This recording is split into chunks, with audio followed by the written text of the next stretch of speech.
வணக்கம் நண்பர்களே.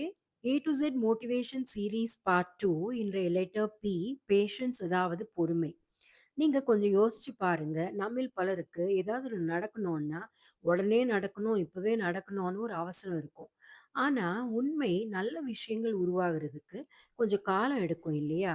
ஒரு சிறிய விதைக்கு தேவையான அளவு தண்ணீர், காற்று, உரம் கிடைச்சாதான் ஒரு செடியாக உருவாகிறது. இந்த அழகான பூவ பாருங்க. ஒரு சாதாரண மொட்டாக பலத்த காற்றையும், மழையையும் தாங்கி அமைதியா காத்திருந்தது.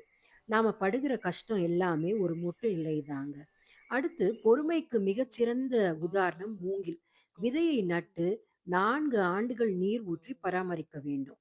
5ஆம் ஆண்டு 6 வாரங்களில் 80 அடி உயரம் வளர்ந்து நிற்கும் இல்லையா? வெற்றி வெளியே தெரிவதில்லை. உள்ளே பலம் பெருகிக் கொண்டிருக்கிறது என்று அர்த்தம்.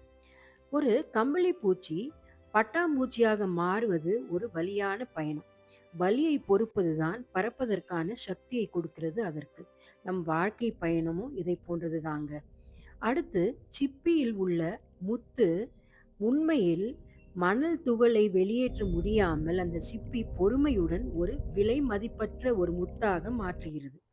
வாழ்க்கையின் இன்னல்களை பொறுமையுடன் கையாண்டால் அதுவே உங்கள் அடையாளமாக மாறும். இயற்கையே நமக்கு ஒரு ஆசான் தாங்க. வளர்ச்சி சத்தம் இல்லாமல் தான் நடக்கும். மாற்றம் மெதுவா தான் தெரியும்.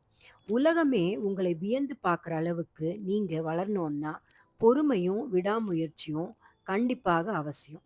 வளர்ச்சி அண்ட் வெற்றி நிச்சயம் உங்கள் வாழ்வில். இந்த மாதிரி மோட்டிவேஷனல் வீடியோஸ்க்கு like, share, comment and subscribe பண்ணுங்க நண்பர்களே.